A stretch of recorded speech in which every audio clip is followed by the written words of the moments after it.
Celso, helicóptero pousando. Dá o start pro helicóptero da PM. São vários sacos pretos. Tem muita coisa, galera. Muita coisa. Vários sacos pretos.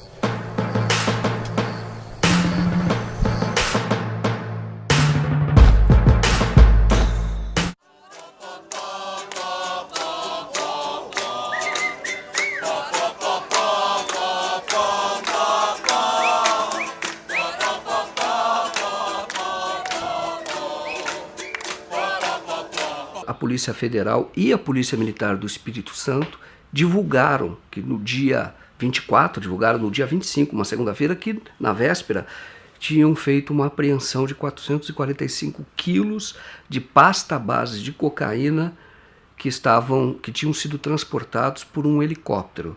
Aí a grande surpresa da ocasião foi que se soube que esse helicóptero pertencia ou pertence à família Perrella. Os políticos envolvidos são políticos importantes em Minas Gerais, são políticos conhecidos pelas ligações que têm com uma pessoa que se apresenta hoje como candidato a presidente da República.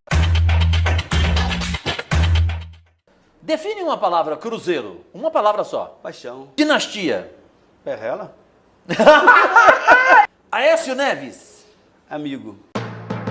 O helicóptero do deputado Gustavo Perrella, filho de Zezé Perrella, saiu do Paraguai, fez um pouso em hotel fazenda de luxo em Jarinu, interior de São Paulo, onde deixou uma parte da droga, e no dia seguinte pousou em uma fazenda em Afonso Cláudio, Espírito Santo, onde houve o flagrante. Foram presos o piloto Rogério Almeida Antunes, funcionário da Assembleia Legislativa de Minas Gerais, o copiloto Alexandre José de Oliveira Júnior, o empresário Robson Ferreira Dias e o jardineiro Diélio Rodrigues. É a segunda maior apreensão de droga lá do Espírito Santo, uma das maiores que já houve no Brasil, de quase meia tonelada de pasta base de cocaína. Ihu! Estilo tu é doido, maluco. Essa investigação, vou dizer, é uma pena que ela acabou, que a Polícia Federal fez questão de livrar todo mundo, que o procurador saiu, mas o maior prejuízo é que ela realmente poderia contar melhor a história do tráfico no Brasil. Será que tem muita droga aí, meu irmão? Tem, tenente. Vamos lá, a gente vai lá, precisa fazer uma cópia. Há uma tendência muito grande do processo ser anulado. E ele sendo anulado, o helicóptero perde a razão de ser. É como se não tivesse havido esse tráfico. Nos dias seguintes ao da apreensão, ao da divulgação pela Polícia Federal, os fatos foram todos jornalisticamente, os fatos divulgados, jornalisticamente muito relevantes, surpreendentes. Então você descobre que o piloto ele era funcionário da Assembleia Legislativa de Minas Gerais. O próprio deputado autorizou o transporte, dizendo que não sabia do que se tratava, mas autorizou que se fizesse esse transporte. Aí começa a ter algumas informações não confirmadas de que a cocaína teria vindo do Paraguai e iria para a Europa. Então torna essa apreensão ainda mais, vamos dizer assim, relevante do ponto de vista criminal, porque é tráfico internacional. Mas a imprensa em geral, ou a imprensa, a chamada grande imprensa, não deu bola para isso. Não deu bola. Ela tentou esconder o caso, esconder rapidamente, falava muito pouco, não falava muito das ligações políticas do senador Zezé Perrella. Não houve divulgação na mídia impressa, por exemplo, ou na televisão da liberação dos traficantes. Uma liberação feita no dia em que eles prestariam o depoimento ao juiz. O juiz não quis ouvir o depoimento. Poderia ter ouvido o depoimento e liberado depois, mas não. Antes que a audiência começasse, ele veio com a decisão de que não iria ouvi-los. O procurador, então, ele simplesmente abandona o caso, insiste para abandonar o caso e diz o seguinte: olha, eu não posso porque agora eu sei de fatos, ouvi coisas que me fazem testemunhas de defesa dos traficantes. Então é uma coisa absurda, entendeu? A pessoa sai da condição de acusador para ser testemunha de defesa dos traficantes. Você imagina, por exemplo, um outro caso famoso, o caso do Mensalão. Você imagina o procurador da República, na época, o Gurgel, ou mesmo o anterior, ele simplesmente, depois de iniciada toda a acusação, ele diz, olha, não posso mais, eu agora vou ser testemunha de defesa dos acusados. É um total escândalo. Quer dizer, mostra a disposição do órgão de acusação, aquele que deve fiscalizar, aquele que deve acusar, mostra ele, na verdade, preocupado em livrar a cara das pessoas.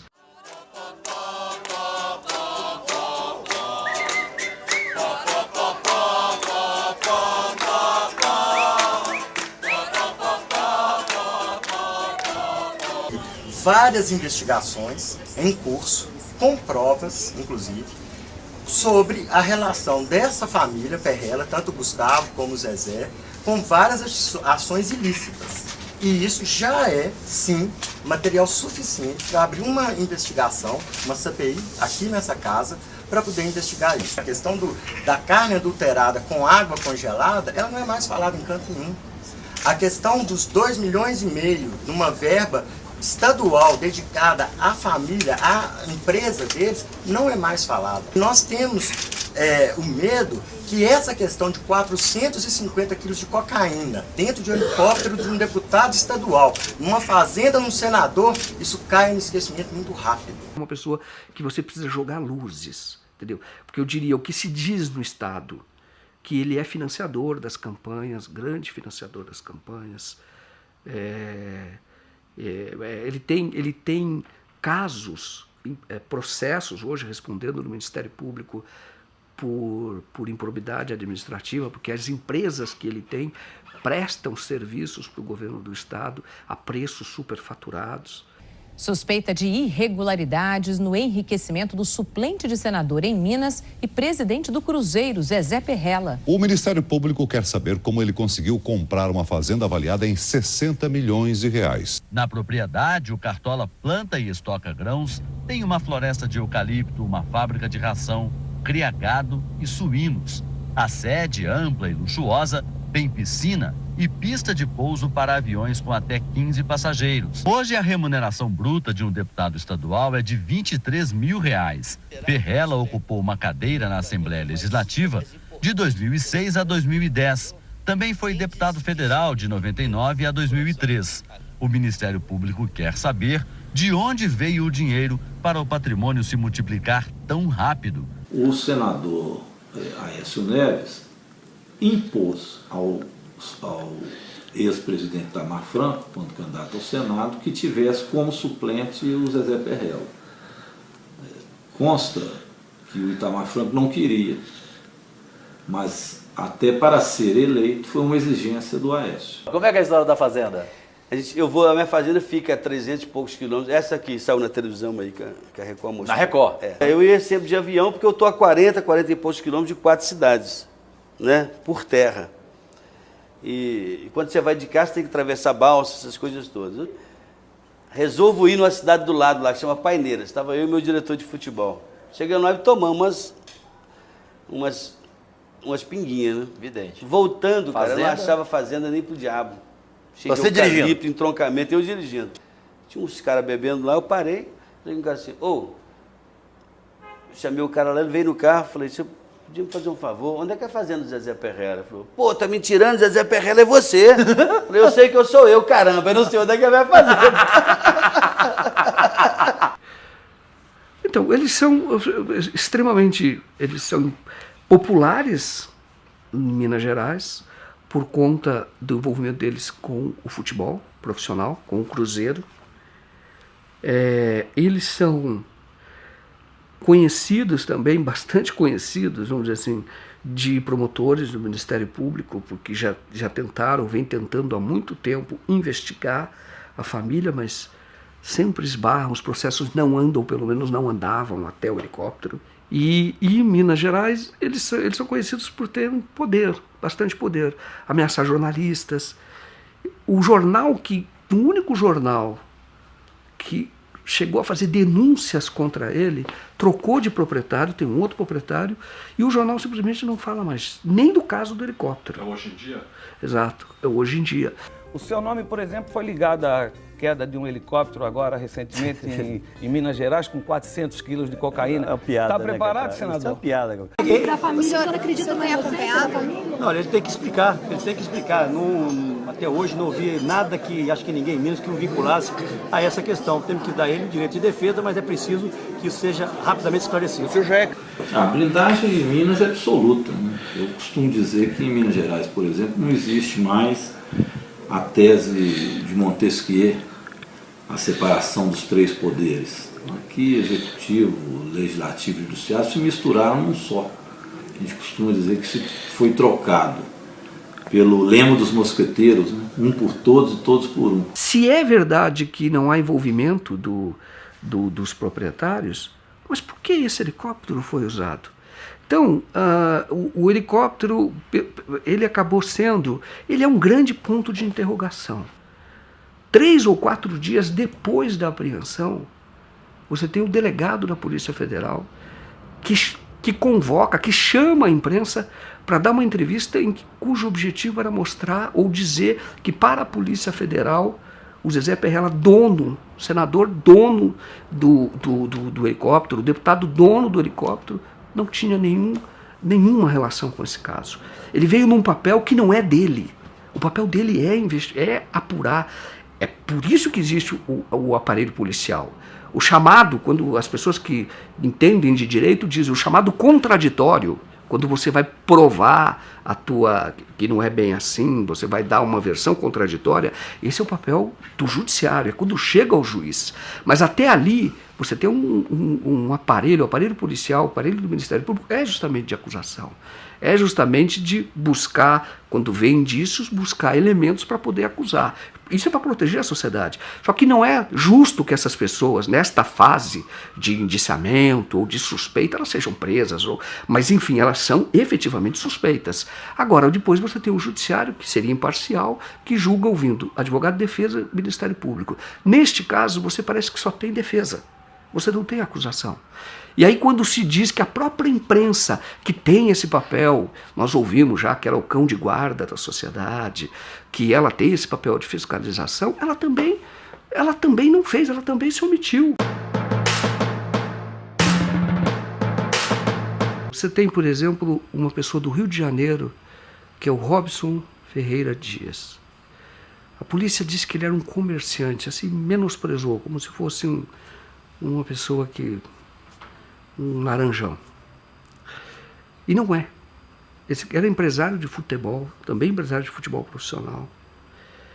E tem muitos bens na cidade dele, em Araruama. Ele fez viagens para negociar a compra da cocaína na Colômbia.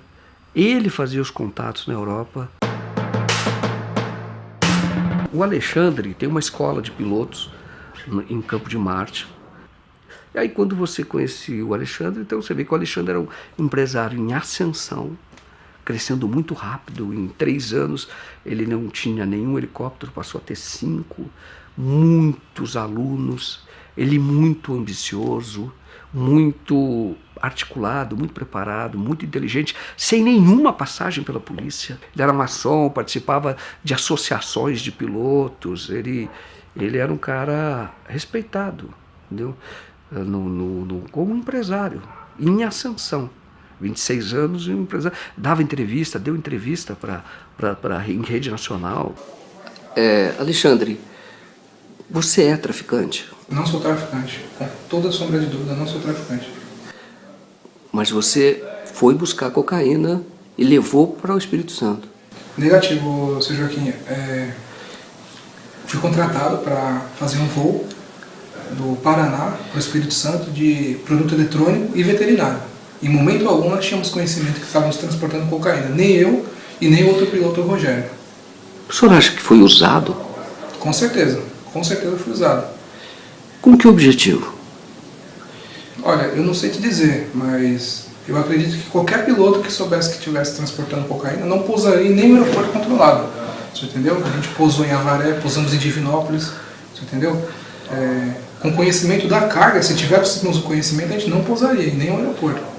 Agora, Alexandre, de qualquer forma, pelas fotos que a gente vê, eram tabletes ali de cocaína. Pelos ver lá no porta-malas do carro, ver no banco de trás. Isso eles abriram as malas para jogar no carro. Mas quando saiu da aeronave, tanto no vídeo da Polícia Federal, estava tudo em sacos pretos, né? Estava em malas pretas e caixas, né? Então eu acredito que eles rasgaram para jogar no carro, né? Para caber, até porque o volume era... E quando você viu? Aí a gente se desesperou, tanto eu como o Rogério, né? Os dois correram para abastecer. Só que aí então a aeronave já tinha sido desligada, né?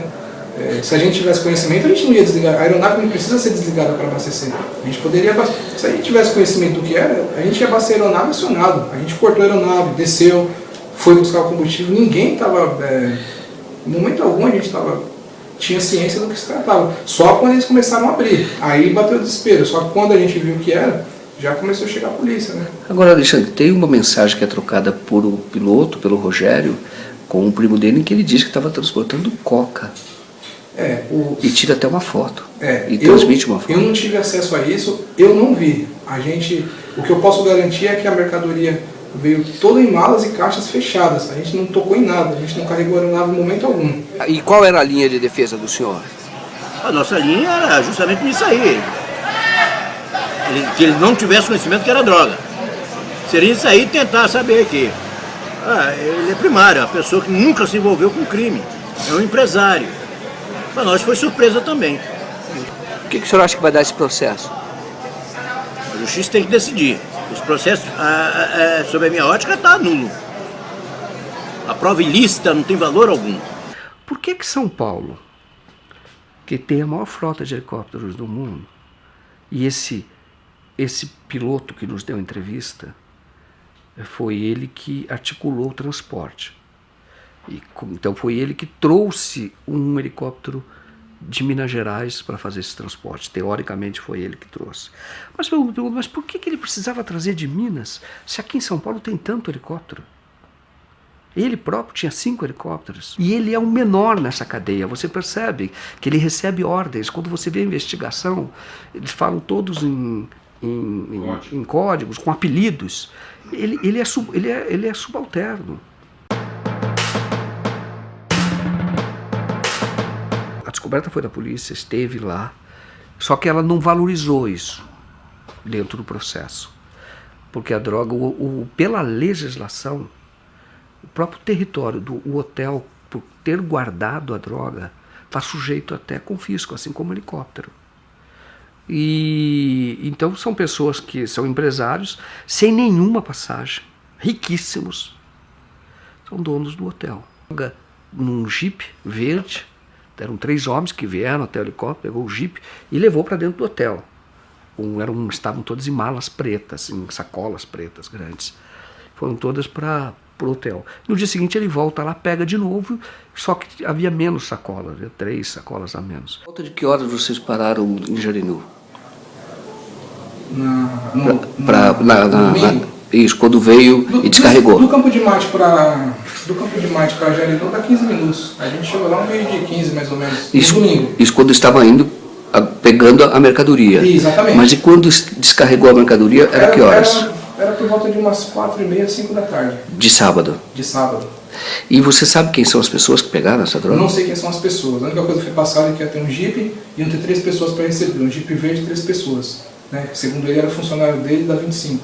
Então a gente pousou no Hotel Fazenda, em momento algum a gente pousou no local escondido, pousamos no local. Eu e o Rogério, o piloto, a gente não tinha conhecimento do que estava transportando. A gente sabia apenas que era produto eletrônico e veterinário. Em momento algum a gente desconfiou que era droga. Você acha que os donos dos hotéis sabiam que estava sendo descarregada essa mercadoria lá? Eu não posso afirmar para o senhor. Não posso afirmar isso. Até porque eu não conheço os donos do hotel. Né? Eu fui contratado pelo rádio e foi a única pessoa que eu tive contato. Né? Então quando você vê esse helicóptero, você vê a escola de helicóptero, o cara crescendo muito, empresário. Você vê outro empresário de futebol do Rio de Janeiro. Aí você vê esse hotel, é grandioso esse hotel. Tem shows do Bruno e Marrone, aquelas coisas bem grandes, sabe? Vai muita gente lá. Entendeu? Aí quando você vê isso, você fala, cara, olha que oportunidade que a gente tem de contar bem a verdadeira história do tráfico. Entendeu? Esse hotel é algo que a gente deve aprofundar, nós como jornalistas devemos aprofundar.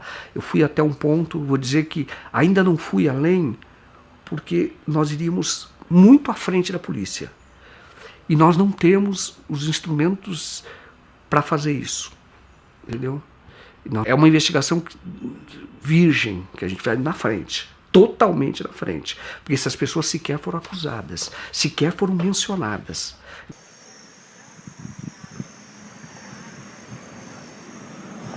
Afonso Cláudio, ela vive assim, Afonso Cláudio é uma cidade pequena, uma cidade de 30 mil habitantes, de atividade agrícola assim, intensa, cidade de morros, e de repente um helicóptero aparece lá, de um senador de um outro estado, que para eles, Espírito Santo é um estado muito pequenininho, eles veem Minas Gerais como uma potência, entendeu? Uma grande potência. Então vem de lá com quase meia tonelada de cocaína, de pasta base de cocaína. O próprio juiz, com quem eu conversei longamente, ele recebeu a visita da DEA, agentes americanos, justamente para dizer, primeiro, o Brasil é a porta de entrada de droga para a Europa. Segundo, o Espírito Santo, o porto do Espírito Santo, é muito usado por isso. Meia tonelada de pasta base, que custa, na ponta inicial do tráfico, as pessoas falam entre 4 e 6 milhões. E que você pode render lá fora, depois que você faz a mistura, uma cocaína de qualidade na Europa, as pessoas falam que renderia pelo menos 50 milhões. A investigação mostra isso, que eles tinham contato com uma pessoa chamada Jimmy, que era de Amsterdã, e eles estavam negociando o envio para lá de convites, eles chamam convites.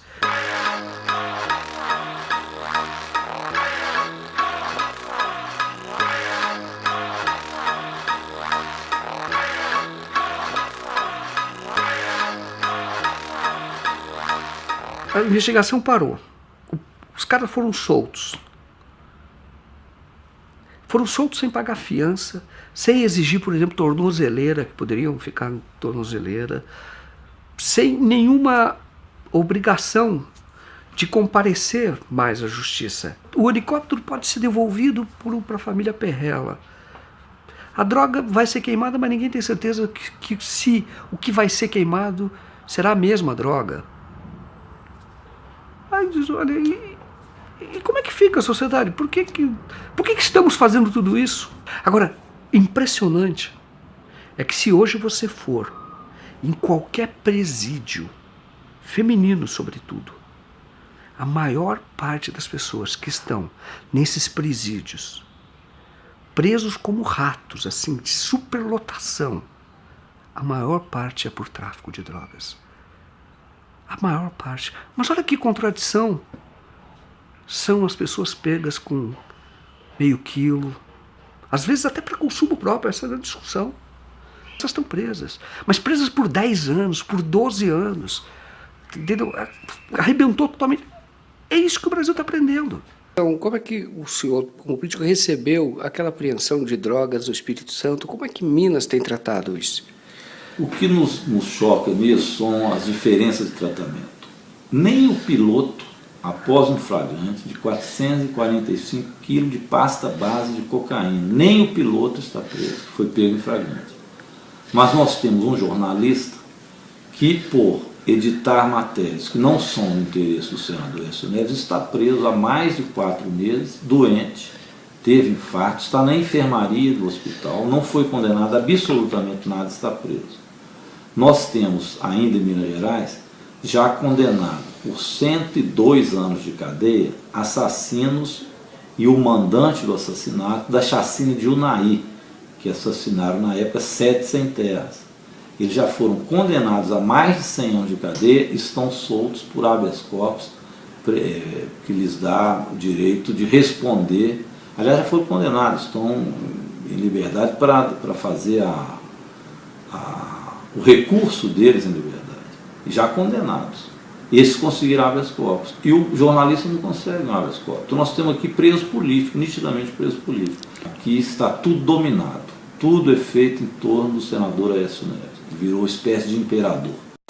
Zezé, A maior torcida de Minas é a do Atlético. Não tem nem comparação, né, Calil? A do Cruzeiro é muito maior. E a camisa mais linda do Brasil também é do Atlético. É isso, rapaz. Azul é azul. Desculpe, mas quer ver eu acabar fácil com essa discussão? Para vocês, quem vai ser o melhor governador para Minas? Anastasia, porque a Anastasia está com a Aécio desde o primeiro dia. E ajudou Minas a crescer, né? Esse caso do Helicoca foi, na verdade, um grande aviso. Olha, o crime compensa. O grande crime compensa no Brasil.